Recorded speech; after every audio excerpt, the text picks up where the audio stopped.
On vous voit, Monsieur Cadio. Bonsoir. Merci, Bienvenue. merci. Eh bien, nous sommes tous là. Donc, je vais vous proposer qu'on démarre. Donc, écoutez, merci à toutes et à tous de cette présentation au webinaire. Quelques vidéos. On va couper les micros. Voilà. Merci. Donc, c'est un webinaire qui a été organisé par la Fabrique de la région d'après. Alors, qu'est-ce que c'est quand même la Fabrique de la région d'après? C'est un collectif de citoyens engagés qui partagent des valeurs de justice sociale, d'émancipation par la culture, d'engagement européen, convaincus également des questions de transition écologique, qui a décidé de travailler sur des propositions, des solutions en perspective de la prochaine élection régionale autour de Guillaume Garot. Et dans le cadre de cette fabrique, on a décidé d'organiser ce premier webinaire, puisque c'est le premier d'une série de 4, sur un thème central, celui de l'emploi, celui de l'entreprise et celui de la situation que traversent aujourd'hui les acteurs de l'entreprise et les salariés. C'est un sujet central. On a à la fois envie d'entendre nos intervenants sur la question du contexte, mais aussi sur la question des solutions que nous attendons autour de ce sujet. Alors, je ne me suis pas présenté, excusez-moi. Donc, moi, je m'appelle Franck Truong, je suis responsable d'action sociale dans une mutuelle et syndicaliste, et je suis membre de la Fabrique. Alors, je vais peut-être commencer par présenter nos différents intervenants. Vous allez voir, un certain nombre d'entre eux ont les pieds bien plantés sur le sol ligérien et sont dans des secteurs d'activité professionnelle qui sont pleinement touchés par cette situation économique et sanitaire. Donc, à mes côtés, donc, pour intervenir, il y a Isabelle Le Turmy. Donc, Isabelle Le Turmy est restauratrice à Bazouges, Cré-sur-Loire, en Sarthe, si c'est bien ça. Bonjour Isabelle. Elle nous parlera donc du secteur de la restauration qui connaît encore aujourd'hui une période de fermeture administrative.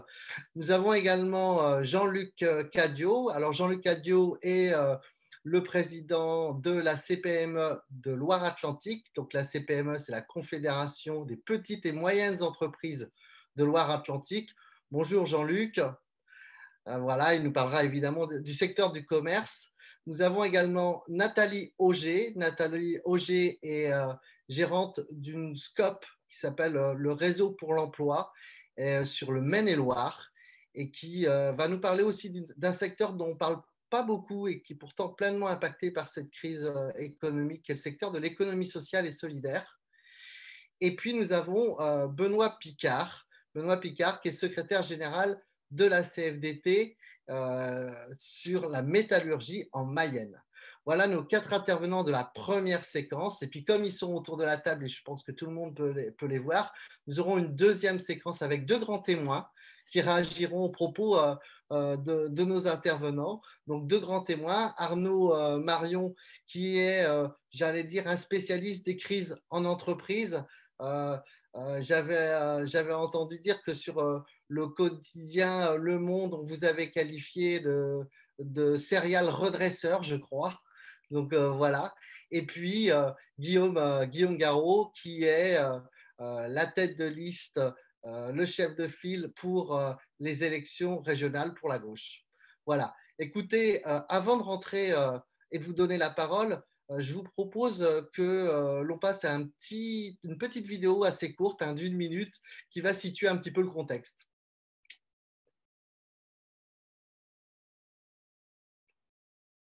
Je ne sais pas si vous pouvez la lancer.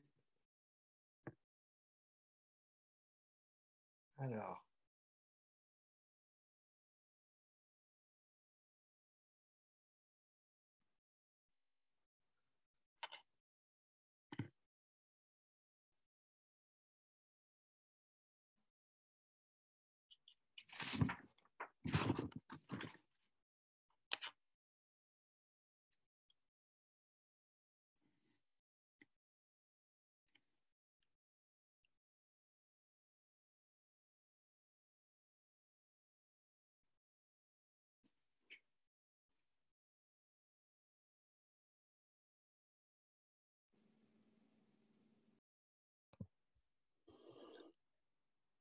On a eu un petit souci technique de son, mais ce n'est pas grave, ça va revenir.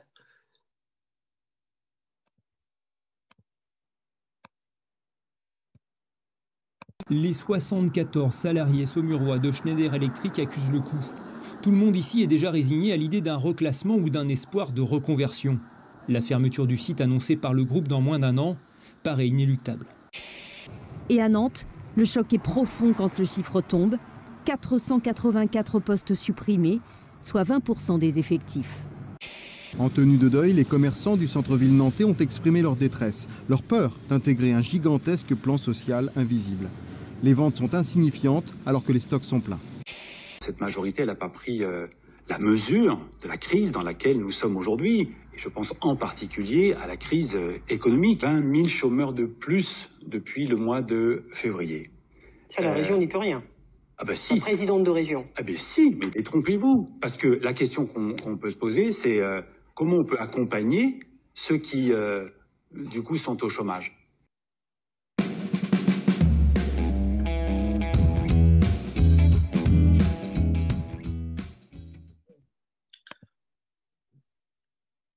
Voilà pour cette petite vidéo introductive qui marque à la fois les esprits sur la situation économique que traversent les entreprises, mais également les inquiétudes des salariés de ces secteurs. Alors, petite précision technique quand même avant de démarrer sur ce première séquence auprès des intervenants. Pour les participants, vous avez évidemment la possibilité de participer, de poser des questions. Il y a une petite équipe qui prendra vos questions, soit sur Zoom en allant sur questions-réponses sur votre logiciel, soit pour ceux qui sont sur Facebook Live en allant sur le fil de la conversation et donc en intervenant sur le fil de la conversation. On reprendra vos questions et vous aurez 2 temps en fait pour pouvoir répondre. On aura 2 temps pour répondre à vos questions. Donc, sans transition, je vous propose qu'on passe maintenant au débat. Donc, le débat sur ce sujet des entreprises. Et puis, je vais vous poser la même question à chacun des 4 intervenants. Peut-être pour démarrer, une question sur le contexte, sur la manière dont aujourd'hui vos secteurs d'activité, votre activité professionnelle est traversée par cette crise sanitaire et économique et comment elle se répercute concrètement dans le quotidien. Je vais peut-être donner la parole au démarrage à Isabelle Le Turmis sur cette question et puis je vous laisserai enchaîner ensuite les autres sur cette question du contexte et de ce que vous vivez aujourd'hui dans cette période particulièrement difficile, on le sait, pour la restauration. Alors Isabelle, il faut juste cliquer sur le bouton pour qu'on puisse t'entendre. Tu vois, de ton micro. C'est bon. Vous Voilà. m'entendez? Merci. Oui, bon, tout le monde est bien au courant de ce qui se passe dans notre secteur. C'est pas un quotidien très réjouissant avec, en ce qui me concerne, forcément une baisse de morale. On se sent un petit peu seul. Bon, bien évidemment, nous sommes soutenus par ces fameux chefs qui sont bien médiatisés, qui nous permettent quand même d'obtenir des aides quand même relativement conséquentes a priori à ce jour. C'est quand même pas négligeable. Sur le terrain, c'est autre chose. On ne sait que répondre en ce qui concerne les jeunes qui sont en apprentissage chez nous, puisque les parents sont inquiets des conséquences sur leur formation. On les envoie en cours, c'est déjà beaucoup. Par contre, sans rentrée d'argent réel, il faut les rémunérer aussi, puisqu'ils sont salariés. Même si on a des aides à côté et qui ne coûtent pas si cher que ça, malgré tout, il faut des rentrées d'argent pour rémunérer ces jeunes. Je suis dans un secteur qui fait que du frais fait maison. Donc, on a subi encore cette deuxième fermeture administrative avec des pertes nettes, puisqu'en fait, c'est du frais. On ne congèle pas, on n'a pas de congélateur, sauf pour les glaces. Donc, tout est poubelle. Et cette fois-ci, eh bien, les assureurs répondent absents, totalement absents. Je crois que c'est bientôt là où ma colère serait à ce jour. Voilà, en ce qui nous concerne, ben, ça avance. On n'a pas concrètement les décisions prises par l'État, mais c'est plutôt en bon chemin. Après, il y a des répercussions forcément économiques sur tout ce qui est lié à nos métiers, c'est-à-dire tous les fournisseurs, les intermédiaires, les gens qui sont en fait dans l'ombre, c'est-à-dire les gens qui réparent nos machines, qui n'ont plus de travail aujourd'hui parce que les établissements sont fermés. Et qui, eux, ben, on les oublie, on n'en parle pas, sauf que ben, la majorité de leur personnel est au chômage partiel.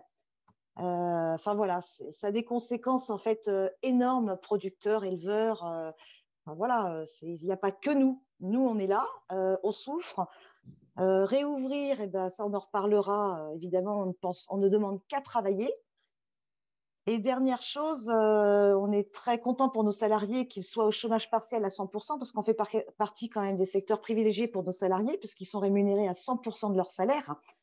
Et je peux vous dire que remotiver des gens, quand vous êtes, moi, seule dans mon entreprise, leur dire de venir m'aider de temps en temps pour venir travailler, bah, à 100%, ils préfèrent rester chez eux que de venir travailler pour le même prix, voire moins cher.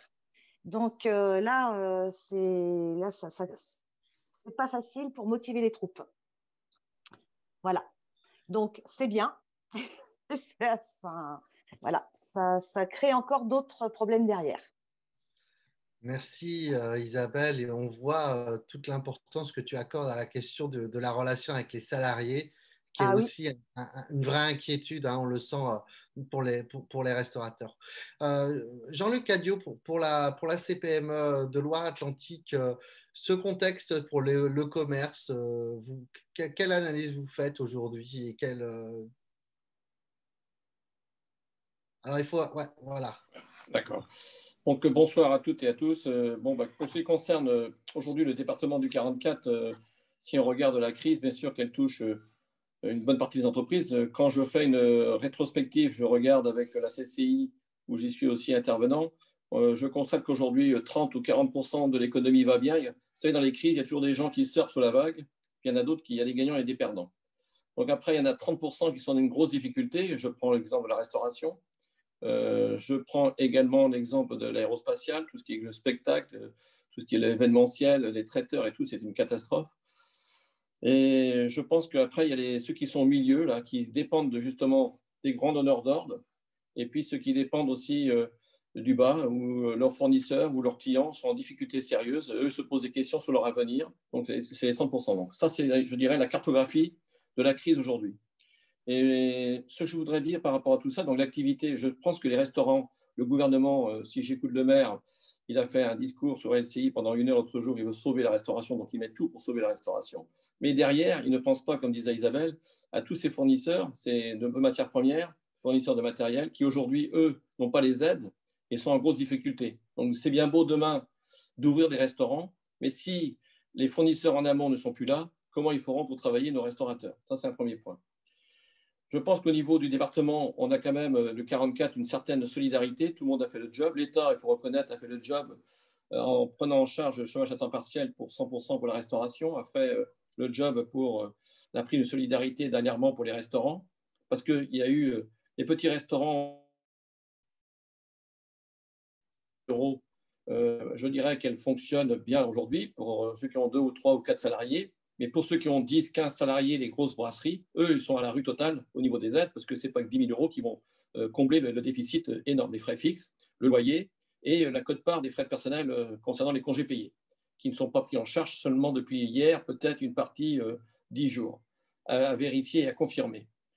Pour ce qui concerne ce département, donc on le voit, la région, tout le monde a été solidaire dans cette affaire, c'est bien. La mairie de Nantes a mis en place le système des terrasses, donc on a eu un dialogue, les ouvertures du dimanche. Alors ce qui est inadmissible, c'est ce qu'on entend hier soir, qui vient du MEDEF.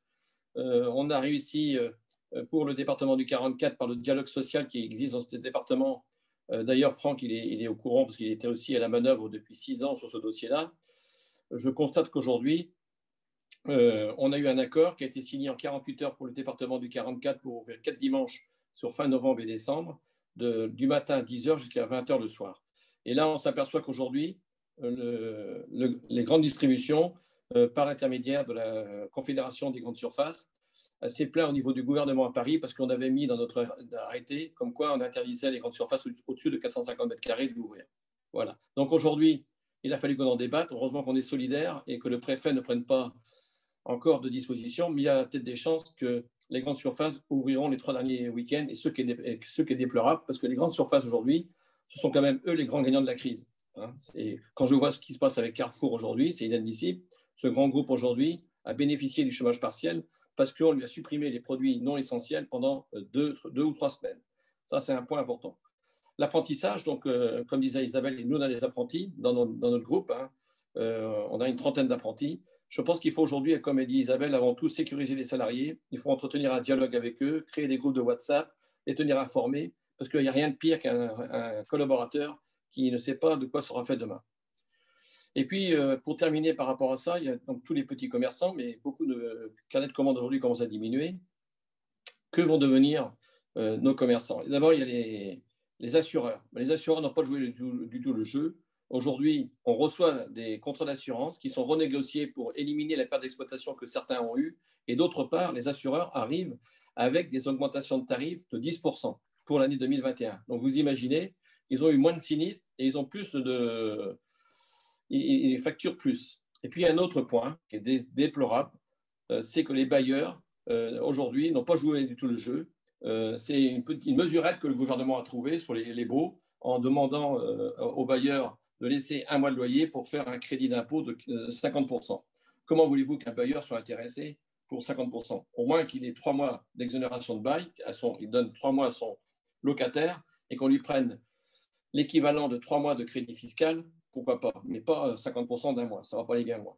Voilà. Donc aujourd'hui, la crise, l'État a fait une bonne partie du job, mais aujourd'hui, il y a encore des choses à faire, parce qu'il ne faut pas, je dirais, privilégier certaines catégories et oublier certaines, comme les fournisseurs en amont, comme disait tout à l'heure Isabelle. Nous, on le sait, Berjac, on est fournisseurs intermédiaires, tous les fournisseurs de boissons, tous les fournisseurs de produits surgelés.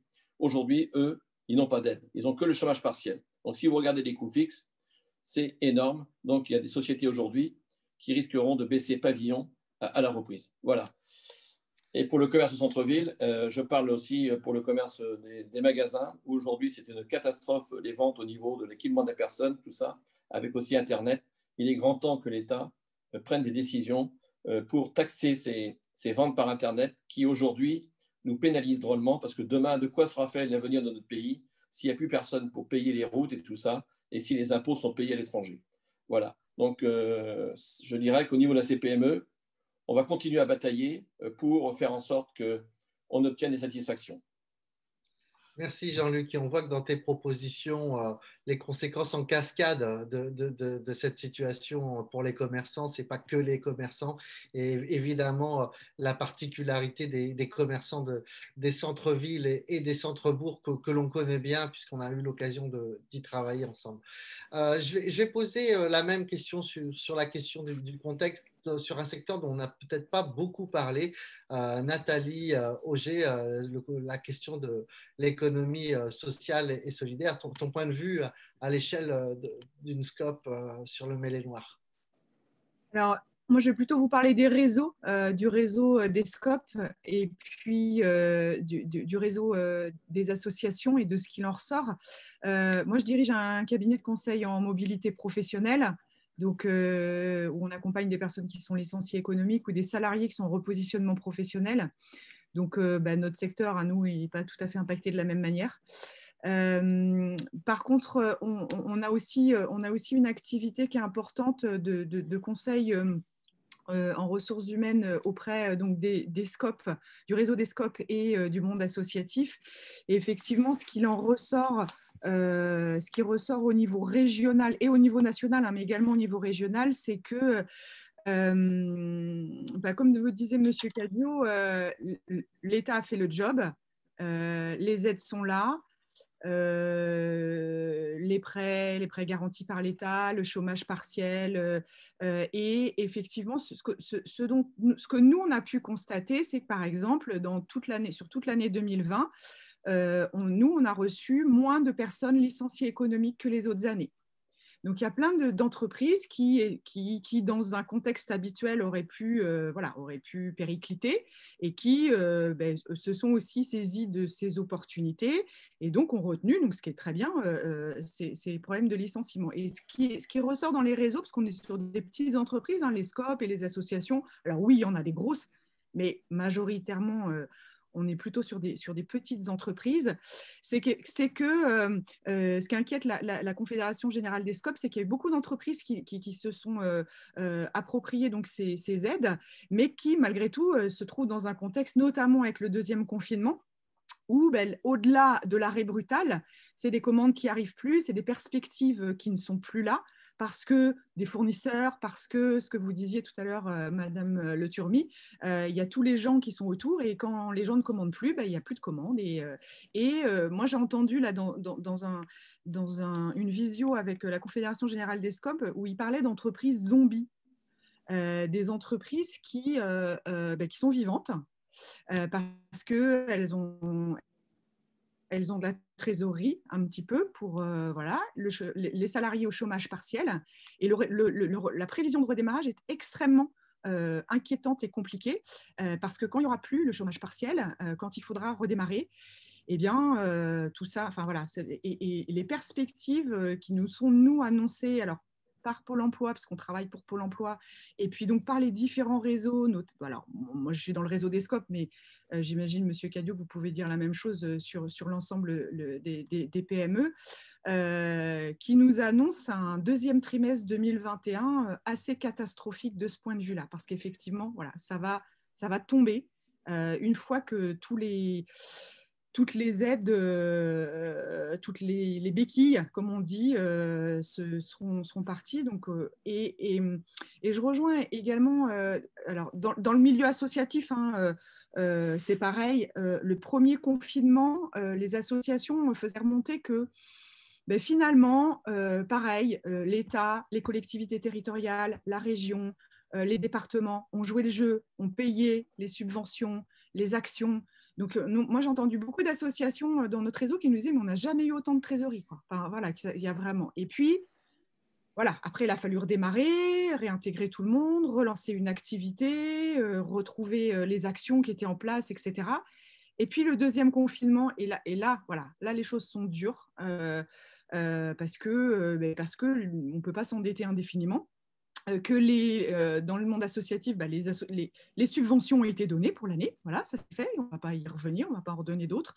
Donc là, on voit beaucoup d'associations qui peinent et qui tirent la langue. Et puis des associations, des grosses structures d'insertion qui sont au bord de tomber, qui peut-être n'attendront pas le deuxième trimestre. Il y a eu énormément... Alors, sur la région, hein, il y a eu près de 4000 destructions de postes dans le milieu associatif, mais il y a aussi énormément de postes qui ne se sont pas créés et qui ne sont pas comptabilisés. Hein. On est en capacité de comptabiliser les pertes de postes, hein, c'est des licenciements, donc ça se compte. Par contre, tous les postes qui ne se sont pas créés, tous les jobs étudiants, tous les jobs dans l'animation qui n'ont pas eu lieu, ça, c'est des postes qu'on ne comptabilise pas et qui sont une énorme perte, notamment pour les jeunes. Et puis, ce que je remarque aussi, moi, alors, je le vis dans le monde associatif et dans le monde de l'ESS en général, parce que ce sont des petites structures et nous, on accompagne ces petites structures qui ont peu affaire à des cabinets RH, à des cabinets, etc. Donc, ce n'est pas quelque chose qui est habituel pour ces structures-là, mais nous, on a réussi à trouver des formules qui nous permettent de les accompagner. Et j'en reviens à ce que disait Madame Le Turmi tout à l'heure, c'est la solitude des dirigeants de petites entreprises. Et ça, c'est vraiment un sujet alors, qui a été pointé. Moi, je suis en lien avec plusieurs consultants de la région nantaise pendant le premier confinement, des consultants qui se voyaient appelés par des chefs d'entreprise de petites boîtes, 5, 10, 15, 20, 30 salariés, qui se retrouvaient seuls à devoir gérer cette crise et qui étaient vraiment dans la détresse de savoir comment gérer leur personnel. Et là, moi, je le sens plus dans le milieu associatif, où j'ai des dirigeants, enfin, voilà, des directeurs d'associations qui ne savent pas faire face à cette gestion des ressources humaines, parce que Jusqu'ici, ça roule tout seul, hein. La gestion des ressources humaines dans les associations, c'est pas toujours top, mais voilà, ça se fait. Et dans un moment de crise, ça se fait pas. Et il y a vraiment des crises qui émergent qui sont vraiment très importantes dans la ressource humaine et dans la relation avec les salariés, comme vous le disiez tout à l'heure, Madame Le Turmier. Voilà. Merci, merci. Et puis, vous avez apporté vraiment des précisions sur un secteur d'activité, le milieu associatif, et des éléments d'information qu'on n'a pas toujours. Donc, ça fait du bien aussi d'avoir ce retour d'information. Même question à Benoît. Benoît, j'ai envie de te dire sur le secteur industriel, évidemment, quel constat tu fais? Et puis peut-être ton regard de représentant des salariés, comment c'est vécu aussi par les salariés? Oui, alors je vais d'abord, avant, plutôt vous parler du secteur dans sa globalité, puis après faire un petit point sur les salariés. Donc, sur la partie industrielle, elle n'a pas été épargnée non plus par la crise. Notamment dans la métallurgie, on a deux secteurs qui sont très fortement impactés, qui sont les secteurs de l'automobile et puis le secteur de l'aéronautique. Les autres secteurs, en dehors de ces deux secteurs-là, s'en sortent plutôt pas trop mal. Il y a des secteurs où ça se passe très bien, hein. Par exemple, les entreprises qui étaient sur tout le matériel d'hygiène ou sanitaire, évidemment, ça marche très bien. Mais globalement, bon, après des entreprises qui sont plutôt dans l'attente, et je vais vous parler plus spécifiquement de celles qui ne vont pas bien, donc de l'automobile et de l'aéronautique. Donc l'automobile, un secteur qui était déjà en train de prendre un virage au moment où la crise est arrivée, puisque l'automobile était en train de passer, de passer vers l'électrique, vers la pile à hydrogène, hein, ça dépend mais en tout cas un virage qui était amorcé, et puis donc on voit que cette crise elle est venue perturber ce virage, et puis alors l'industrie automobile, c'est une industrie qui a l'habitude de gérer des variations de charge, donc ils s'en sortent pas trop mal sur l'aspect gestion des salariés. Et puis, mais vraiment, le plus gros problème pour eux, c'est de sortir là et de continuer à prendre ce virage qu'on leur maintenant qui est imposé et qu'il faut prendre de toute manière, hein. Le virage écologique, il faut le prendre, il faut que l'industrie automobile le prenne, mais c'est plus compliqué. Le deuxième secteur qui est fortement impacté, on l'a vu dans les images qui ont été projetées tout à l'heure, hein, c'est l'aéronautique, avec là une chute très brutale du volume d'activité. Et là, une industrie qui était florissante depuis des dizaines d'années, en fait. Donc c'est vraiment venu les couper dans leur élan. Et là, c'est une industrie qui n'est pas du tout habituée à gérer des variations de charge. Donc, si je fais un petit une petite parenthèse aussi, une industrie qui est très axée vers les donneurs d'ordre, où toute la marge va aux donneurs d'ordre, et les sous-traitants qui sont en dessous ne tiennent que par le volume. Et quand le volume tombe, eh ben, les sous-traitants, ils sont vraiment dans des situations qui sont très compliquées. Donc c'est pour ça qu'on voit beaucoup de PSE dans ce secteur de l'aéronautique. Alors, de notre point de vue, à la CFDT, il y a quand même des dispositifs, l'activité partielle longue durée qui a été prévue presque spécifiquement pour l'aéronautique, et donc dont il pourrait plus massivement s'emparer. On voit que ces accords d'activité partielle longue durée, ils sont assez peu utilisés encore, et on espère que ça va prendre plus de place, parce qu'aujourd'hui, on voit beaucoup de PSE et pas beaucoup d'accords par rapport à l'activité partielle longue durée. Donc voilà pour ces deux secteurs vraiment, vraiment très touchés. Un autre point que je voulais aborder aussi, et qui est assez révoltant, on a l'impression que dans l'industrie, les grands groupes qui sont assez profitables ils ont tous leur petit plan qui était dans le carton. Et la crise Covid, elle est passée par là. Et donc, on sort le plan qui était dans les cartons et ça permet de faire un peu de ménage. Cette situation, elle est assez détestable, surtout quand c'est des groupes qui sont extrêmement profitables. Sinon, du côté des salariés, ça a été assez médiatisé aussi, hein, et on le ressent dans les entreprises, c'est cette détresse psychologique en fait qui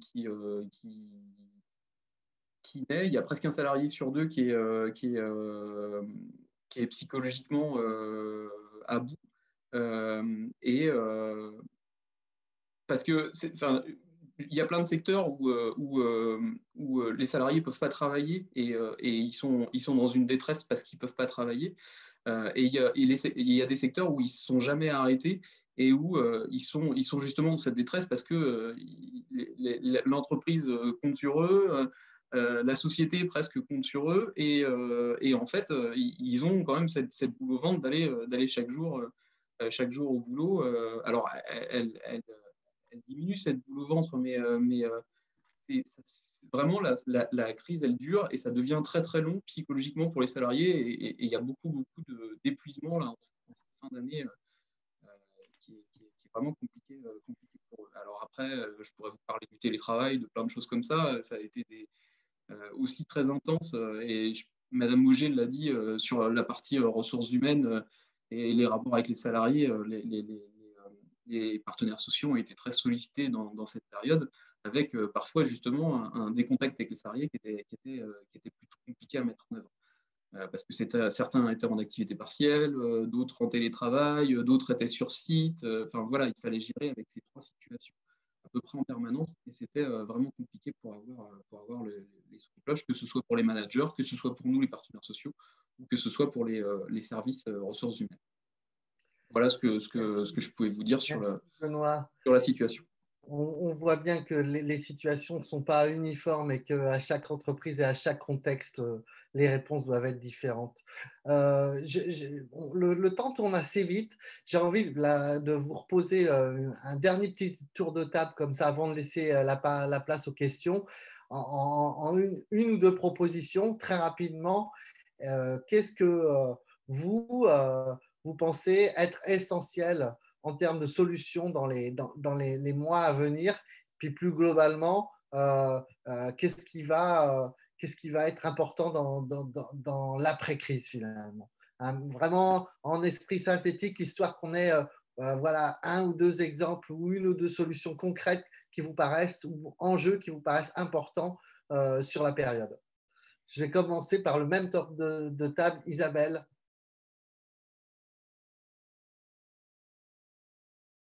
Ah, ton micro, Isabelle. Il faut que tu...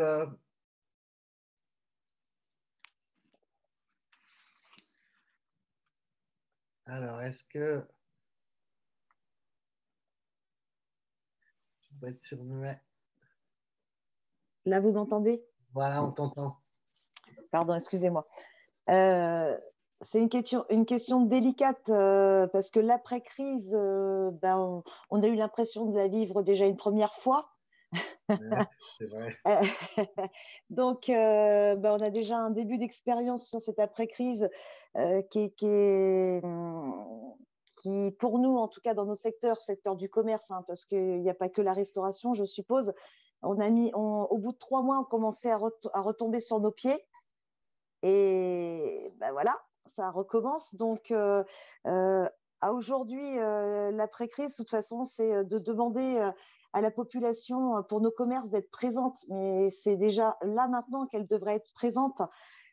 C'est essayer de trouver un moyen de refaire venir les gens, de redynamiser les gens, de les aider à avoir envie de ressortir. Et il y en a certains qui ont certainement envie de ressortir, mais il y en a d'autres qui sont apeurés encore, qui sont dans cette crainte. Et voilà. Et donc, le télétravail, nous, on le subit au quotidien quand on était réouvert. La majorité des établissements perdaient entre 20 et 30% de leur chiffre d'affaires. Faut pas rêver. Et c'était pas les week-ends, c'est pas là au moment où les gens ont envie de sortir. C'était principalement liées aux entreprises qui empêchent leurs salariés d'aller au restaurant pour ne pas être contaminés, pour limiter tout risque sanitaire, bien sûr.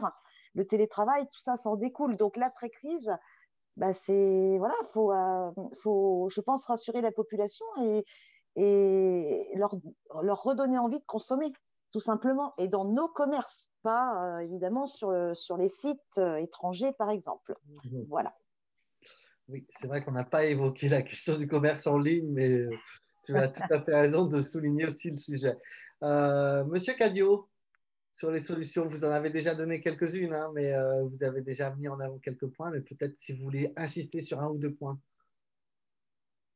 Ah, votre micro, Monsieur Cadio. Ça, c'est les réflexes. Voilà. Donc, je dirais pour continuer, je pense qu'aujourd'hui, ça a été abordé tout à l'heure le sujet. On n'a pas beaucoup d'entreprises qui sont au tribunal de commerce. On n'a que 40% d'activité au tribunal de commerce comparé à avant Covid. Donc, vous imaginez, ce n'est pas beaucoup. D'accord ? Ça veut dire qu'aujourd'hui, on a beaucoup d'entreprises qui sont sous perfusion. Et je dirais même double perfusion. Vous avez le PGE, d'une part, et vous avez aussi le non-paiement des charges d'URSSAF et de fiscales qui sont retardées. On les laisse en attente, et ceci, cela pour les entreprises qui sont en difficulté. Et quand l'URSSAF et le fisc vont venir chercher les recettes en retard, les entreprises vont être dans une difficulté totale, parce qu'il n'y aura plus de PGE, il y aura toutes ces charges à remonter.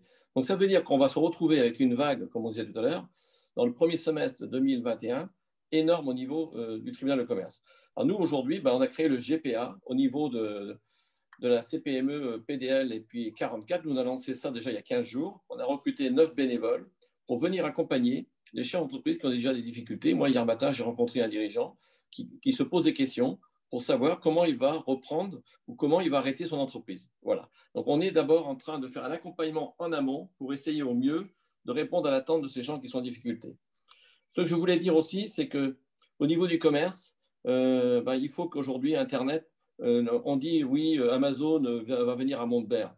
Moi, je ne suis pas contre. Je le dis, c'est un débat qui est ouvert. Je dirais que même, on va créer 1200 emplois. Maintenant, est-ce que c'est Amazon qui est responsable ou ce sont les consommateurs qui sont responsables? C'est aujourd'hui, il faut qu'on forme les consommateurs à acheter local à côté. Parce que si Amazon n'est pas demain à Montbert, il ira peut-être en Deux-Sèvres ou il ira en Vendée. Et puis, ce sera dommage pour notre territoire, pour notre département. Je trouve ça fort dommage. Mais le plus gros travail aujourd'hui est à faire, c'est faire comprendre à nos jeunes, à nos citoyens, que consommer par Internet, on ne respecte pas du tout la RSE. Quand je vois le camion qui vient livrer tous les jours, 3 ou 4 fois, parfois des clients dans la journée qui ont commandé par Internet, je me demande, mais où on va? Et ça, là-dessus, personne ne sensibilise les gens. Donc, on a un gros travail de fond à faire.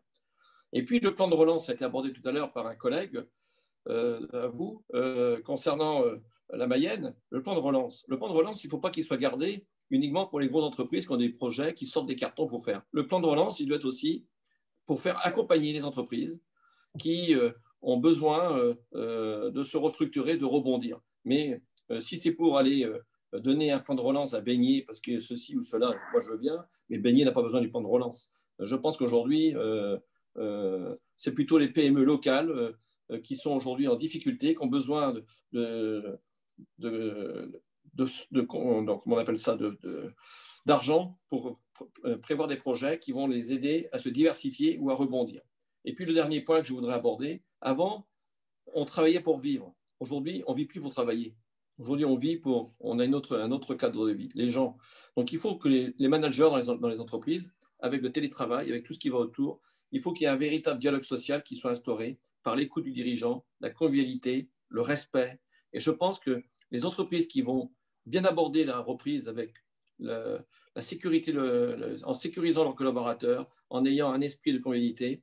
Le télétravail, il est aussi, on en a parlé déjà il y a 2 ans avec Franck ici, c'était quelque chose qui était inéluctable et dont la crise a mis en avant la nécessité. Maintenant, il faut qu'il y ait des règles. Les règles pour les grandes entreprises ne sont pas les mêmes pour les PME.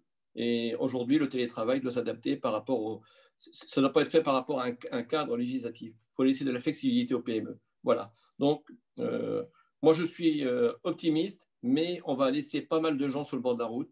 Et aujourd'hui, la CPME, on a déjà réfléchi, par exemple, avec notre équipe à la CPME, par exemple, sur les territoires sinistrés comme la ville de Nantes aujourd'hui, de faire en sorte que les manifestations ne se passent plus dans le centre-ville pour être sans arrêt saccagées, mais le faire en périphérie, sur un circuit bien spécifique, tout ça, ce sont des débats qu'on doit avoir aussi à l'interne de notre métropole.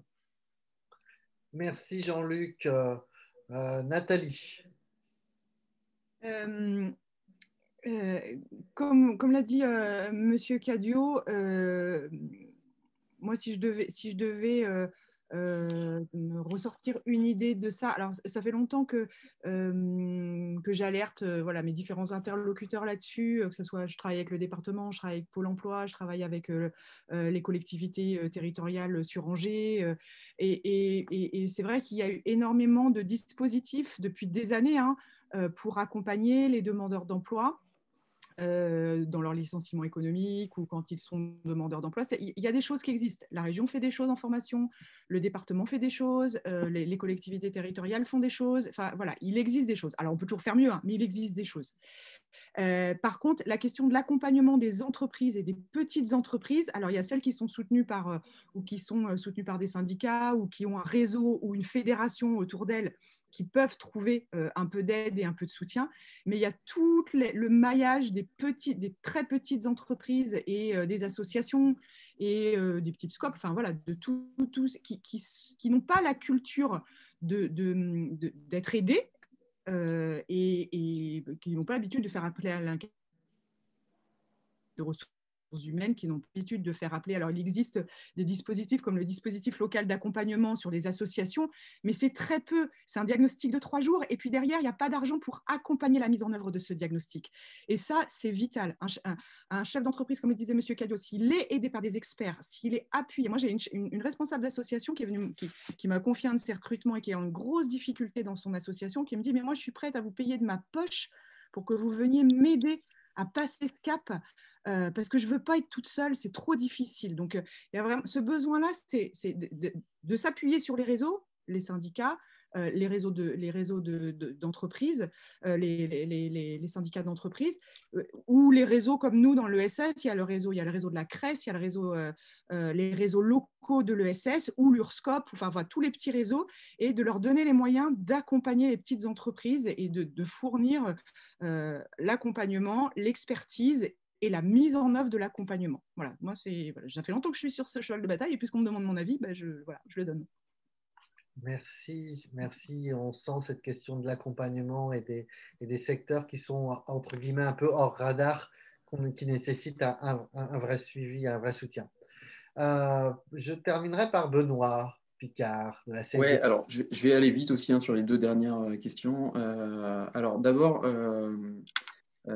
s'il y avait une seule, sur la question numéro 2, les demandes urgentes à formuler, il faut vraiment qu'on mette tout en œuvre pour former les salariés plutôt que les licencier dans la période. Parce qu'on voit qu'il y a beaucoup d'entreprises qui ont le réflexe de licencier, alors que, et elles ne pourront pas repartir si elles licencient trop parce qu'elles auront perdu les compétences. Elles devraient plutôt profiter de la période pour travailler sur ces compétences. Et il y a des budgets régionaux qui peuvent servir à ça. Travailler sur les compétences pour pouvoir repartir dans de bonnes conditions une fois que les conditions seront réunies.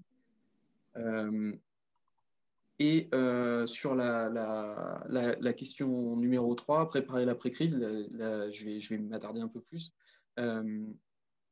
sur un aspect qui a été abordé, mais qui, pour l'instant, reste du monde d'après, c'est les aspects de relocalisation d'activité. On a vu que la France est passée par une phase où elle s'est assez massivement désindustrialisée. Elle était, dans les années 2000, on avait 14,5% de notre PIB qui était industriel. Aujourd'hui, on est à moins de 10%, 9,5% du PIB qui est industriel. En comparaison, l'Allemagne est toujours à 18,7% de son PIB qui est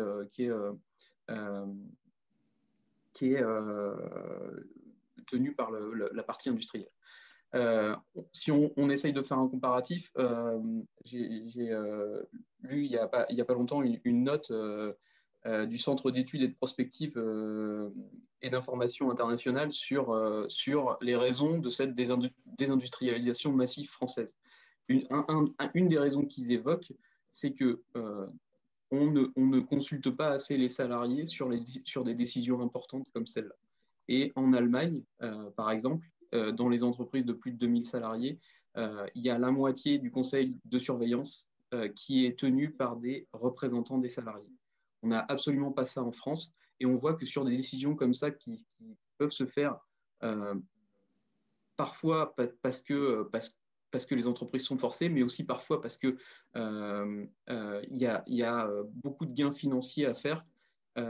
Il pourrait y avoir, si on a plus de représentants des salariés dans les conseils d'administration et de surveillance, on pourrait essayer d'empêcher ça. Donc, ça m'amène à la relocalisation. Si on veut réussir cette relocalisation, pour nous, côté CFDT, il faudrait vraiment travailler sur cette démocratisation de l'entreprise qui peut passer par le conseil de surveillance, mais plus globalement par le dialogue social dans sa globalité. Et c'est intéressant que M. Cadiot en parle aussi, parce que c'est vraiment primordial de démocratiser le travail, de démocratiser l'entreprise et de faire que les salariés puissent s'exprimer au sein de l'entreprise, parce que qui connaît mieux le travail que celui qui le réalise et des manières de l'améliorer. Si on commence à questionner les salariés, ils ont plein de choses à dire. Et donc, allons vers eux, écoutons-les et les entreprises s'en porteront que mieux. Merci Benoît de cette intervention et de resituer la qualité et la place du dialogue social comme une solution d'avenir. Je vois le temps défiler très vite. Alors, ce que je vous propose, si vous en êtes d'accord, Arnaud, Marion et Guillaume Garot, c'est de réagir à chaud et puis on prendra l'ensemble des questions, enfin on prendra le maximum de questions à la suite pour respecter notre timing auprès des participants. Est-ce que vous en êtes d'accord? Est-ce que vous êtes d'accord pour réagir dès maintenant aux échanges de nos 4 intervenants? Alors, Arnaud? Non, allez-y, Arnaud. Non, merci. Ici, Merci. ici. Bonsoir à toutes et à tous. Bonsoir Franck et bonsoir Guillaume. Je suis ravi d'être là et de retrouver Guillaume Garot. Pour la première fois, je l'appelle par son prénom, mais je l'ai souvent appelé Monsieur le Ministre parce qu'on a beaucoup travaillé ensemble quand j'ai dirigé le dossier Doux et on a surtout eu des relations très constructives et je trouvais que c'était très intéressant que je vienne apporter moi mon point de vue. D'abord, je peux témoigner de la façon dont ça s'est passé et du mindset que je trouve très intéressant chez Guillaume et de son ouverture.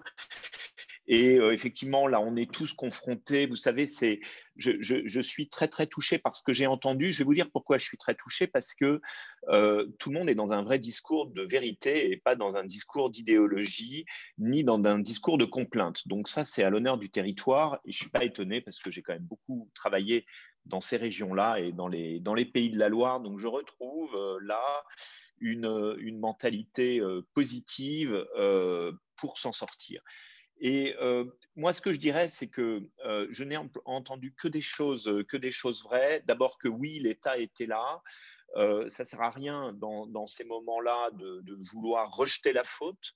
Je pense que ce qu'il faut, c'est apporter des complémentarités par rapport à des trous dans la raquette. Bien évidemment, la difficulté, je dirais, des gouvernants, c'est d'être obligé de prendre des mesures générales par rapport à une multiplicité de cas particuliers. Au début, cette épidémie a eu des conséquences générales pour tous. Tout le monde s'est arrêté de travailler au mois de mars. Et puis là, maintenant, on est dans la disparité. Et donc, effectivement, on est en train de voir qu'il va falloir développer beaucoup de mesures et beaucoup de mesures différentes et que c'est à l'infini. J'entendais ce matin, on parlait de la restauration de l'hôtellerie, j'entendais ce matin un reportage sur BFM Business d'une blanchisserie qui disait « mais moi je travaille à 95% pour des hôtels, je n'ai plus de travail, c'était les personnes qui étaient visées ». Ce que je retiens, et je me suis beaucoup exprimé là-dessus, soit par écrit, soit j'ai fait 25 webconférences depuis le 16 mars, parce que je me suis exprimé dès le lendemain. Donc, vous voyez, j'en ai fait beaucoup. Je pense que là, c'est la 26e à laquelle je participe. J'en ai fait 4 dans la semaine. Donc, voilà, c'est assez actif en ce moment. Ce que je retiens, c'est quoi ? C'est que ce qui est important pour un territoire, c'est l'employabilité des salariés. Et l'employabilité, il passe par la formation. Vous voyez, derrière moi, c'est le slogan de mon école. j'en fais pas la pub, mais c'est former pour transformer.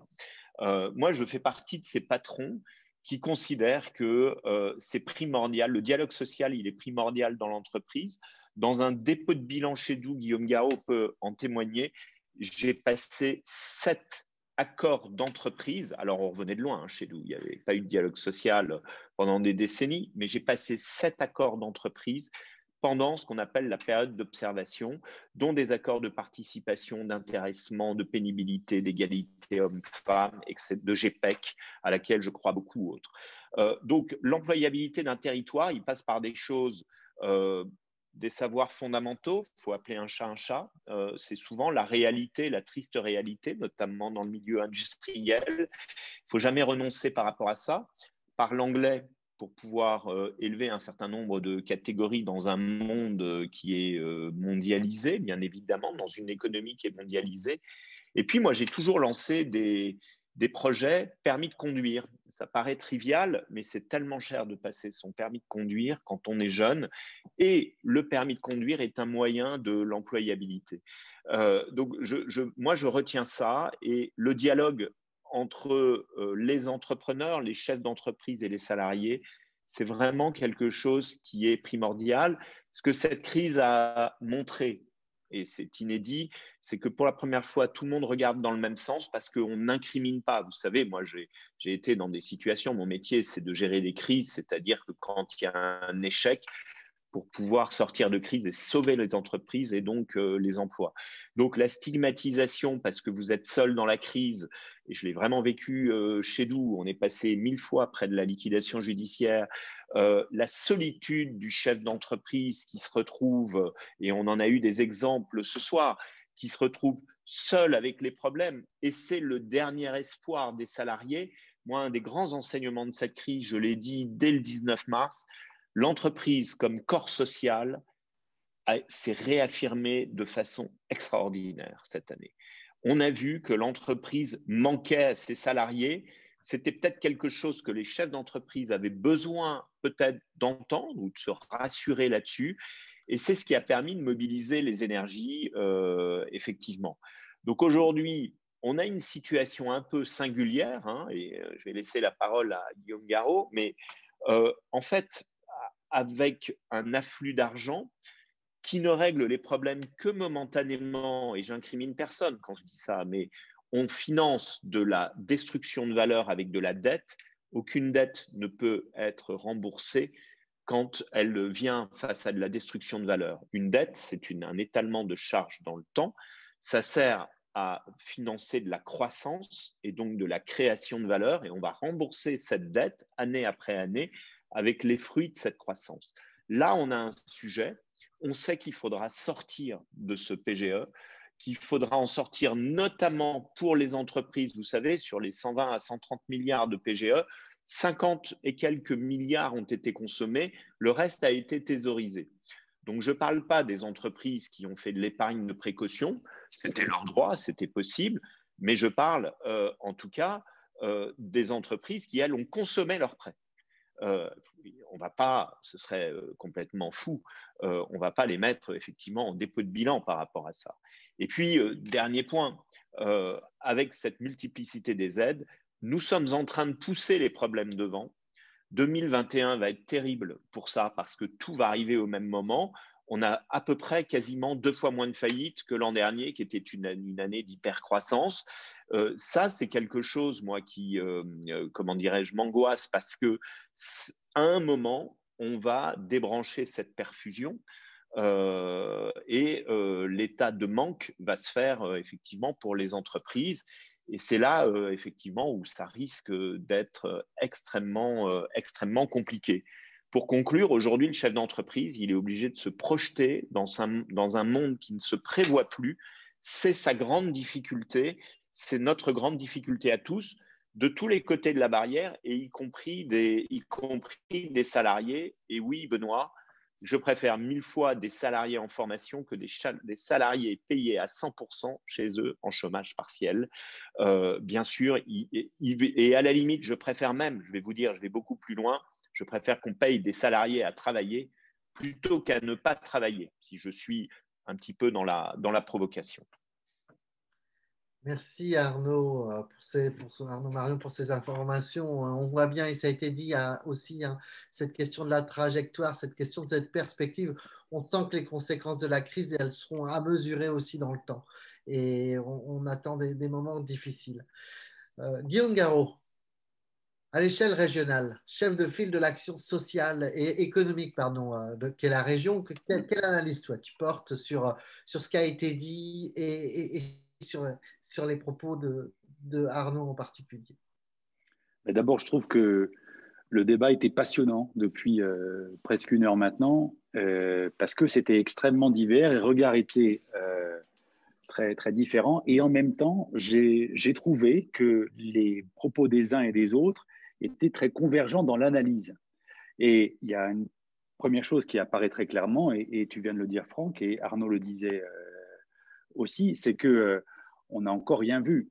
Parce que là, toutes les entreprises ont la tête hors de l'eau, mais lorsqu'on sera sur le ressac, ça veut dire au milieu de l'année 2021, qu'il faudra commencer à rembourser le PGE, qu'on sera au bout du moratoire ou du délai sur le paiement des cotisations sociales, alors là, c'est là que le plus dur va arriver. Donc, notre responsabilité collective, et j'y inclus évidemment les politiques, les élus ou les futurs élus, c'est de dire comment on traite, comment on anticipe ensemble les choses en amont.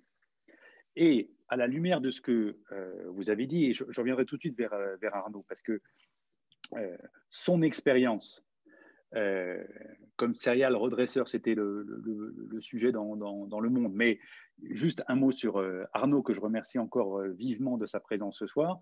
C'est quelqu'un qui s'est confronté au pire des réalités économiques, au pire des réalités des entreprises. Quand vous êtes chez nous et que vous avez face à vous des gens qui n'ont pas d'autres perspectives sur leur territoire, dans leur commune, dans leur bassin de vie, que cet emploi-là et que l'emploi-là, il est menacé d'être supprimé, je peux vous assurer qu'on a besoin de dirigeants aussi solides que l'a été Arnaud. Et la force d'Arnaud Marion, c'est d'avoir toujours veillé à associer les salariés aux décisions qui ont été prises. Et c'est un levier de réussite collective. Je boucle, mais j'y reviens en tel. En tout cas, moi, je retiens de ce que vous avez dit les uns les autres, que, il faut, de façon beaucoup plus forte que ça ne l'a été jusqu'à présent, avoir une approche par filière. C'était Madame Le Turmy qui le disait, et c'était aussi Benoît Picard et Jean-Luc Cadiot, c'est qu'il y a les donneurs d'ordre. Voilà. Et il faut bien considérer que c'est l'ensemble de la chaîne d'une filière qui doit être traitée. Et ça, c'est indispensable. Sinon, si on oublie un maillon de cette filière, c'est la filière qui est fragilisée. Donc, il est très important qu'à l'échelle d'une région, on retrouve des vraies politiques de filière.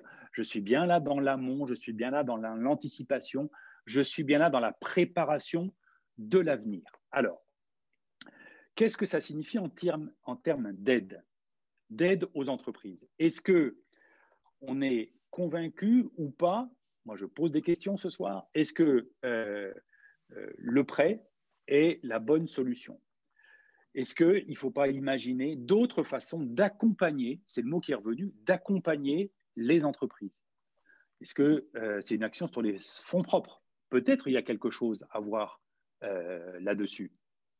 Il y a aussi l'accompagnement humain du chef d'entreprise dans sa solitude lorsqu'il est en grande difficulté, mais sans doute aussi dans la durée, parce qu'il faut aider, accompagner les entreprises dans leurs projets de développement, et pas les projets d'hier, les projets de demain. Et ça, on a certainement besoin d'une émulation à l'échelle de la région et en fonction de ce que je disais sur les filières, pour aider les entreprises à se projeter dans l'avenir. Ça me paraît aussi un point essentiel. La deuxième chose que je voudrais dire, c'est la place des salariés. Quelle place? C'est Benoît Picard qui faisait référence. Comment on fait de la participation active des salariés un levier de redressement de notre économie et de la préparation de l'avenir? Je pense que c'est un point, mais absolument majeur. On ne peut plus aujourd'hui conduire une entreprise comme on le faisait il y a encore 10, 20 ou a fortiori 50 ans. C'est terminé. Et c'est là-dessus que moi, je souhaite avoir un dialogue ce soir avec Arnaud, parce que moi, j'ai vu, lorsque vous étiez chez nous, j'ai vu le regard des organisations syndicales et des représentants syndicaux en quelques mois changer du tout au tout sur vous. On a en tête, moi j'ai en tête encore, quand on était à Quimper, quand on était aussi au ministère, Quimper c'était la préfecture, hein, le ministère, et au début tout le monde se regardait en chien de faïence, et puis un an plus tard, un an et demi plus tard, c'est les salariés qui se tournaient spontanément vers vous, Arnaud, parce que vous aviez réussi à gagner leur confiance. Alors, concrètement, est-ce que vous pouvez nous dire, Arnaud, voilà, comment on peut aujourd'hui associer les citoyens à la recherche des solutions? Alors, on parlait de formation pour ne pas perdre les compétences. Vous nous avez parlé de tout ce qui était le contexte, les conditions du travail, y compris la mobilité, hein, le permis de conduire, parce que quand on était chez nous, c'est des gens qui venaient en mobilette, c'est des gens qui n'avaient pas forcément le permis de conduire, ni d'ailleurs les moyens de s'acheter une voiture. Ça, c'est du concret, hein, c'est de la vie quotidienne. Hein.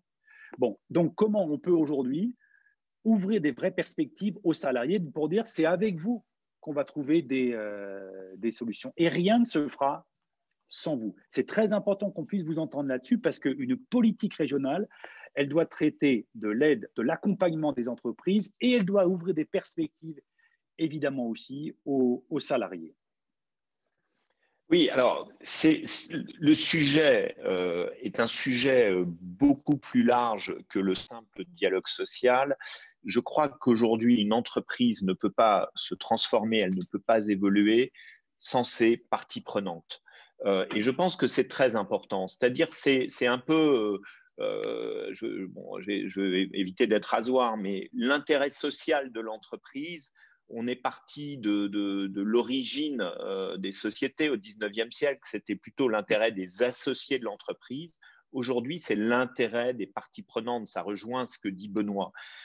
Ce que disait Benoît tout à l'heure en disant mais on aimerait plus de participation. Ils sont déjà présents aujourd'hui et croyez-moi, moi pour avoir été dans des boards, des conseils d'administration de sociétés cotées, globalement c'est quand même déjà mettre un pied dans la forteresse. Mais en dehors de ça, ce qui est important c'est quoi? L'enjeu aujourd'hui pour une région, je vais parler en tant qu'entité territoriale et politique, c'est que les entreprises de son territoire se transforment. C'est quoi la transformation? La transformation, c'est le fait d'avoir une vision, d'être visionnaire et de réfléchir. Je pense que le débat, ce n'est pas Amazon ou pas Amazon. D'abord, Amazon, c'est que 22% du e-commerce en France, c'est 47% aux États-Unis. Et vous avez Cdiscount, vous avez La Redoute, vous avez la Fnac, vous avez Vipi, vous avez Showroom Privé. Vous pouvez en choisir plein qui sont français, effectivement. Mais je crois que, d'abord, ne jetons pas le digital. Le digital est un levier. L'innovation est un levier pour les entreprises. Mais à un moment, se transformer, ça veut dire qu'une entreprise doit savoir répondre à un certain nombre de questions, aussi petites soient-elles, hein, qui est qui elle est, ce qu'elle fait et pourquoi elle le fait. Oui, bien sûr, il va falloir donner du sens à l'action. Donc, le dialogue avec les salariés, il marche du jour où on s'intéresse à eux, qu'on s'intéresse à leur vie. Moi, je me suis toujours intéressé à la vie de mes salariés. Je me suis toujours préoccupé de leur niveau de salaire. C'est toujours un drame pour moi d'arriver dans des entreprises historiques, industrielles comme ça, où vous le savez très bien, la pénibilité est forte et les salaires sont très bas, y compris après 30 ans de maison, surtout quand il y a eu une vraie rupture dans le dialogue social et une rupture de l'investissement. Donc, il faut s'intéresser aux salariés, il faut leur parler vrai et on dit ce qu'on fait, on fait ce que l'on dit et on est sur le terrain, on est au plus près d'eux. Laissez la parole à ces salariés dans les CSE, moi, j'ai toujours fait venir dans mes comités d'entreprise, ou CSE aujourd'hui, tout le comité de direction. Parce que je voulais que, et pas les DRH, c'est une erreur. Faut qu'on arrête ça. C'est une hérésie. Moi, je dirigeais mes propres CSE, je l'ai toujours fait. Je n'ai jamais délégué cette tâche, même quand j'ai dirigé des entreprises de 3 ou 4 000 personnes. Pourtant, j'avais beaucoup de choses à faire. Mais j'ai toujours considéré que je passais du temps dans des conseils d'administration, je devais passer du temps avec mes salariés. Aujourd'hui, ce qu'il faut, moi je dis toujours, hein, les transformations, c'est avec et c'est jamais contre. C'est regarder dans le même sens. C'est pour ça qu'il faut avoir une vision. Ça, c'est la responsabilité du chef d'entreprise. Mais après, il n'y a pas de changement sans acteur du changement. C'est-à-dire qu'il faut diffuser, infuser, mais écouter surtout. Parce que moi, je le dis tout le temps, et c'est même écrit dans mon livre, c'est que à chaque fois que j'arrive dans une entreprise, bien sûr, je suis briefé par les mandants qui sont les actionnaires, j'écoute le management, mais je me précipite voir les représentants syndicaux et je me précipite voir les représentants du personnel à l'intérieur de l'entreprise parce qu'ils sont là sur le temps long et même s'il y a de la colère, parce que quand il y a une crise, il y a de la colère et c'est légitime, en dehors de cette colère, si vous voulez, ils vont vous donner une vraie vision de la réalité. Et donc, cette transformation, c'est ce qui permet de projeter. Et la transformation, attention, hein, ce n'est pas la compétitivité, ce n'est pas couper les coûts, ce n'est pas faire des plans de licenciement, ce n'est pas ça. C'est comprendre quelle va être l'évolution du marché. Vous savez, les générations Z et les millennials représenteront 75% de la population active en 2030. D'accord ? Ces générations Z, ceux qui sont nés à partir de 1997, ne raisonnent pas comme nos générations qui sont présentes autour de ce Zoom, c'est-à-dire en gros X et Y. Ces générations raisonnent complètement différentes. Et beaucoup de grandes entreprises sont déstabilisées aujourd'hui parce que les consommateurs n'achètent plus de la même façon. Ils ne veulent plus acheter de l'eau dans des bouteilles en plastique. C'est le problème de Danone aujourd'hui. Hein. Je ne les incrimine pas. Je dis juste c'est un problème sociétal. C'est ça, se projeter. Et ce n'est pas se trouver au pied du mur. Et là, on a besoin, bien évidemment, d'aligner. Les régions, elles sont très importantes. Pourquoi ? Parce qu'elles doivent être des points de repère. Elles ne sont pas là pour incriminer l'une ou l'autre des parties. Elles sont là pour rassembler les parties prenantes. C'est large, les parties prenantes. L'intérêt public, l'intérêt général, l'intérêt territorial, ça en fait partie. C'est pour ça qu'elles doivent susciter des initiatives pour financer les transformations. Ça ne sert à rien de financer des pertes. Je ne parle pas de la pandémie actuelle. C'est fait, et de toute façon, on ne pouvait pas faire autrement. Mais dans le futur, il va falloir flécher les investissements pour aider les entreprises à investir et à se transformer. Mais ça, on le fait avec. C'est-à-dire que logiquement, ça se fait dans une logique de partage de la valeur, de cohérence avec les grands enjeux que sont la biodiversité, le climat, tous ces grands enjeux intéressants. Et puis, aujourd'hui, il faut capitaliser sur les différences qu'il y a à l'intérieur des entreprises. Moi, j'appelle ça le management de la singularité. Voilà. Et le rôle des régions, c'est de faire de la veille pour ne pas découvrir dans le journal ce qui se passe. La veille économique doit être renforcée dans toutes les régions, et il faut savoir segmenter aussi, puisque il ne sert à rien de mettre en place des mesures générales. Si on veut faire des plans pour aider la transformation de relance ou autre, ce n'est pas la même chose pour la petite entreprise où avec 50 000 euros, vous pouvez la sauver, qu'avec des moyennes ou des grandes entreprises. On est obligé de segmenter et c'est là où on est obligé d'aller chercher peut-être parfois l'État, parfois les acteurs régionaux.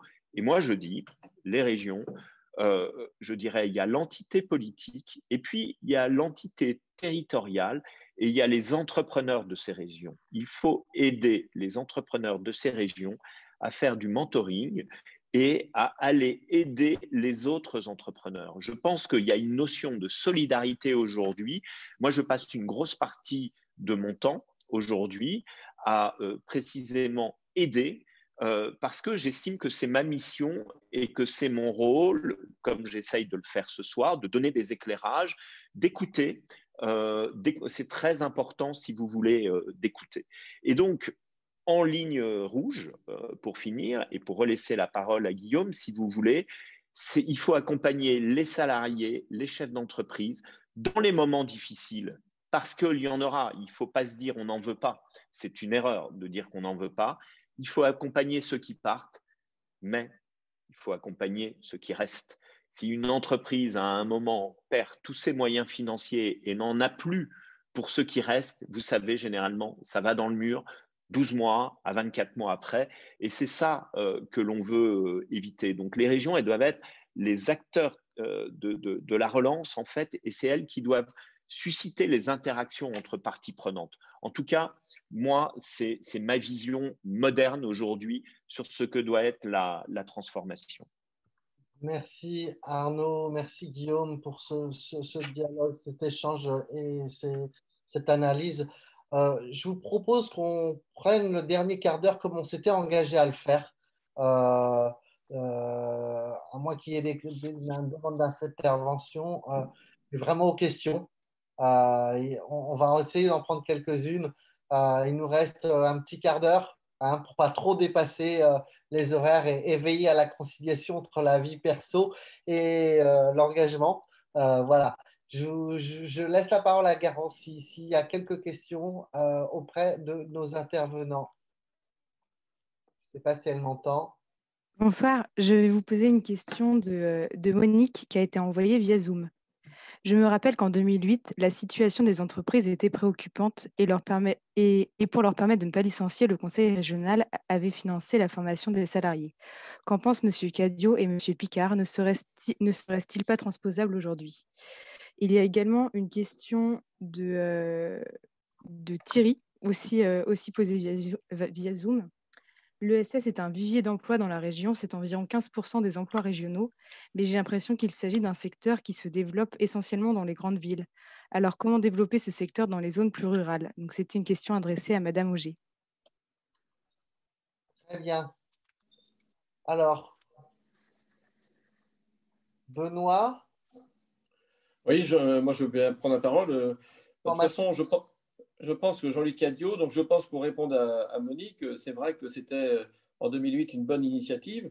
Elle pourrait être reproduite. Et tout à l'heure, il a été dit par l'intervenant, Arnaud, il aurait été préférable pendant ce chômage partiel de faire former nos collaborateurs, parce que dans les entreprises qui sont en difficulté aujourd'hui, est-ce qu'ils vont pouvoir trouver un nouveau métier? Est-ce qu'ils ont été formés? Non. Alors, je pense qu'aujourd'hui, il faut qu'on accélère un peu la formation. Et d'ailleurs, c'est une de nos demandes à la CPME depuis maintenant un mois, depuis le 24 novembre précisément.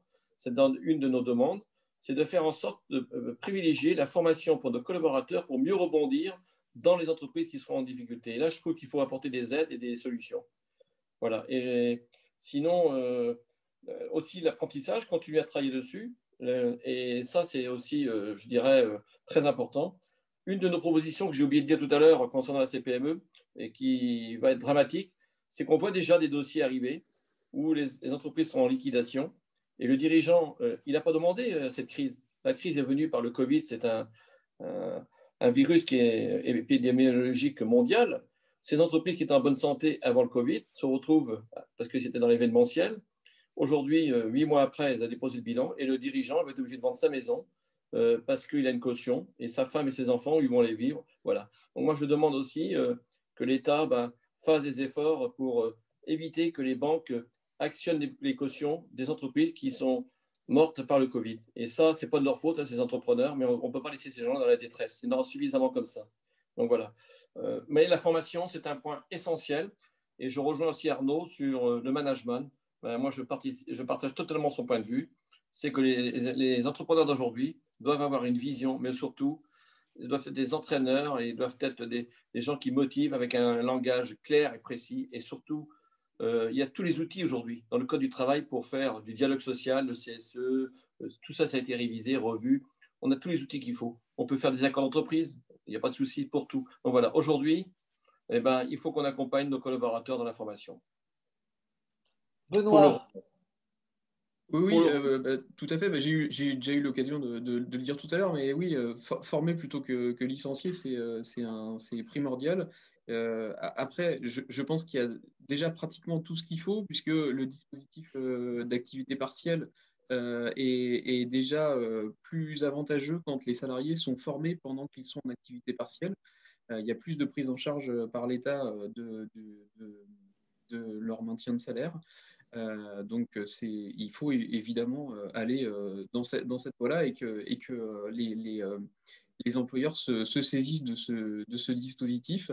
Et puis, sur la formation, un dispositif dont on parle beaucoup, mais les salariés ne s'en saisissent pas beaucoup. J'en profite pour faire une parenthèse sur le compte personnel de formation qui n'a pas le succès qu'il devrait avoir et qui est bien à la main des salariés et qui peut aussi être un levier, même s'il est minime dans la période, mais ça peut aussi être un levier. Merci. On avait une question à Nathalie Auger sur l'ESS. Alors, je vais y venir, mais j'en profite pour rebondir sur la remarque de Benoît sur le compte personnel de formation. Et effectivement, il y a aussi un levier qui est très peu connu des salariés, qui s'est mis en place au 1er janvier, qui est le conseil en évolution professionnelle, et qui permet de bien comprendre tous ces dispositifs, et y compris quand on est salarié, de savoir comment est-ce qu'on peut mobiliser des aides à la formation que peut-être son entreprise, sa petite entreprise qui n'a pas toutes les informations, n'a pas mis en place. Donc voilà, ça c'était la petite parenthèse. Effectivement, le secteur de l'ESS a ceci de particulier en Pays de la Loire, hein, parce que c'est 13 ou 14% de l'emploi.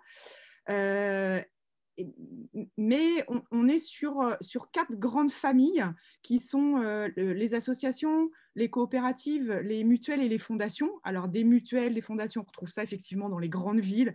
On peut avoir des mutuelles, voilà, des banques qui ont énormément de salariés, mais ce n'est pas tout à fait de ça qu'on a envie de parler quand on parle d'ESS.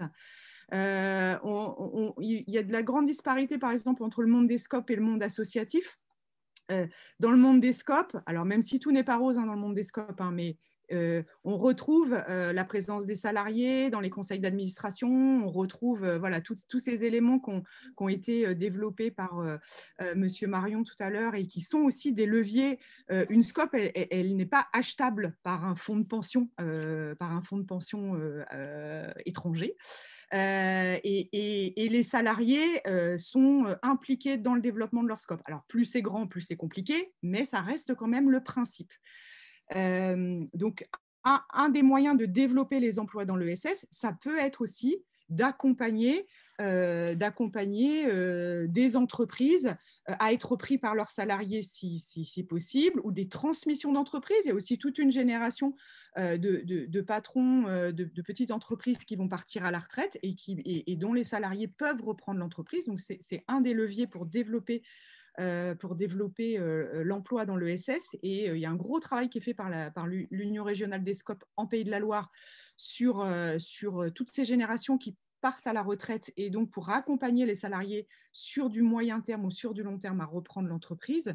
Et puis, si on va un petit peu plus sur la partie dans le milieu associatif, il y a des choses qui existent sur le développement, mais encore une fois, une association, ça peut se monter entre quelques personnes et puis avoir un salarié 10% du temps et hop, on fait partie de l'ESS. Il y a vraiment là aussi un soutien au réseau pour développer. Il y a beaucoup d'engagements citoyens qui développent en ruralité et qui veulent, pour concrétiser leur projet, à un moment donné, passer à la vitesse supérieure, créer une association dans laquelle il y aura des salariés et se développer, etc. Donc ça, effectivement, c'est des choses qui vont faire créer de l'emploi à moyen terme, à long terme sur le territoire. C'est des idées qu'il faut aider, qu'il faut accompagner. Avoir une idée citoyenne et envie d'en faire quelque chose sur son territoire, c'est bien. Être en capacité de structurer une entreprise associative et de développer une entreprise associative, ça peut être un autre métier que celui d'être un citoyen qui a envie de développer quelque chose sur son territoire. Donc là encore, on est toujours dans cette idée d'accompagnement. Les réseaux locaux de l'ESS, alors je parle pour celui que je connais le mieux, qui est l'interréseau de l'économie sociale en Anjou, propose de l'accompagnement au développement de l'entrepreneuriat solidaire. Il y a des choses. mais avec les moyens qui nous sont donnés, quoi. Donc, et parfois avec beaucoup plus de demandes que de capacité à accompagner et à accompagner ces projets qui ont besoin de maturer, qui ont besoin de temps pour se développer. Il y a énormément. Alors, le pont entre l'associatif et la SCOP, c'est ce qui se passe actuellement au niveau des SIC, sociétés coopératives d'intérêt collectif. Il y a énormément d'associations qui ont grossi et qui voudraient se professionnaliser, qui envisagent de se transformer en SIC.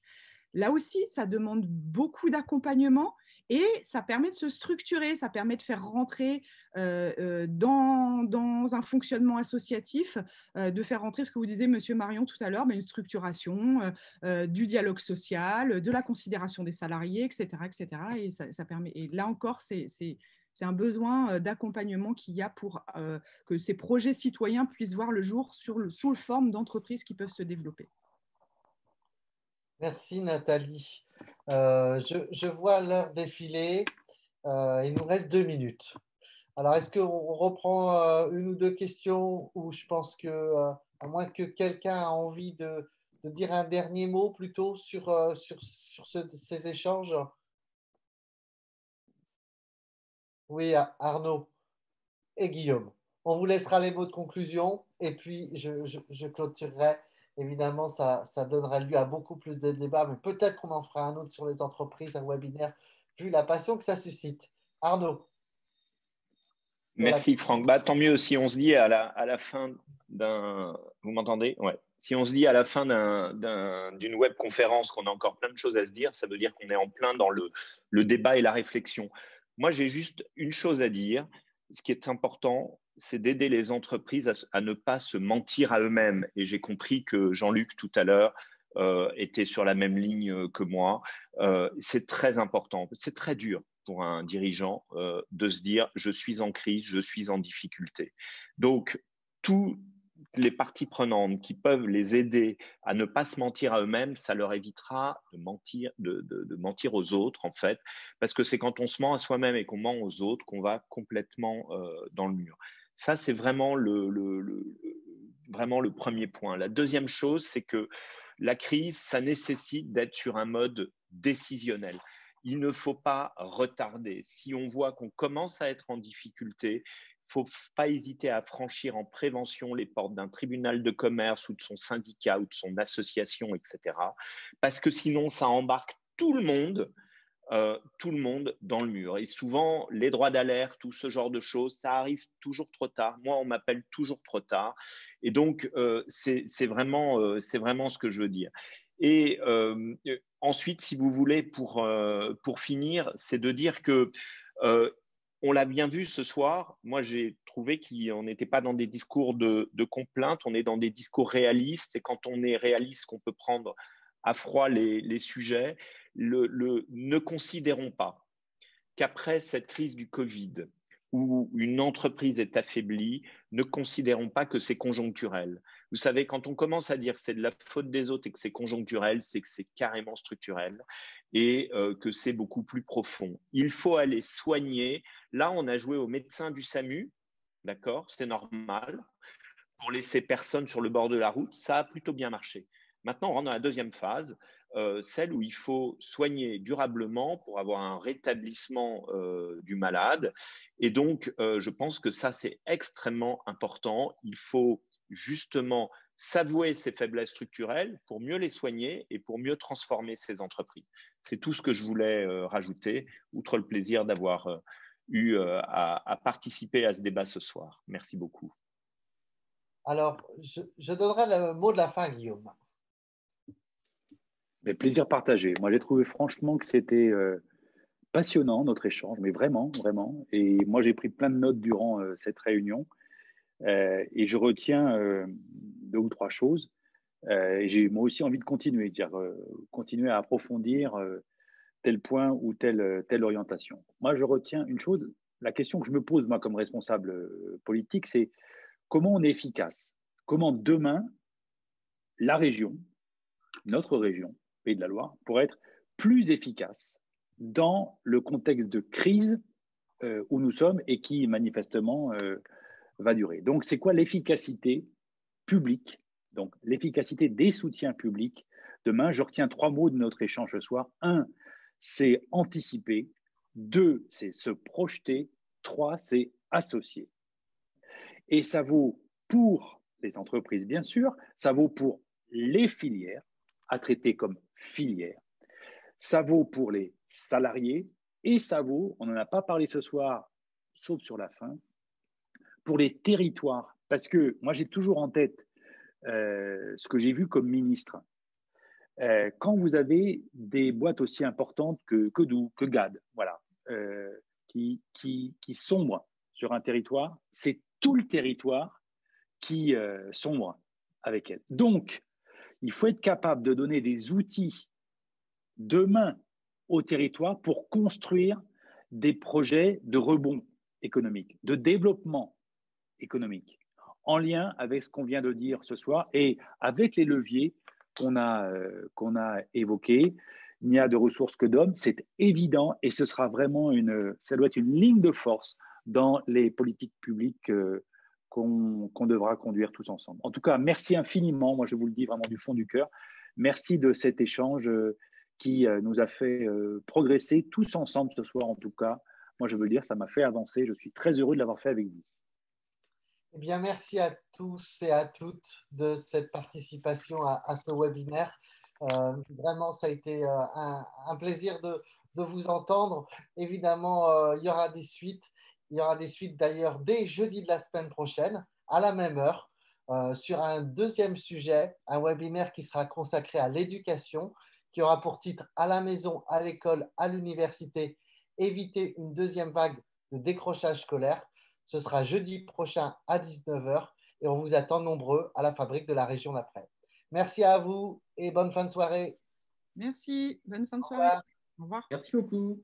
Merci. Bonne soirée à vous. Merci à tous, au revoir. Merci. Bonne soirée, merci beaucoup. Bonne soirée à vous.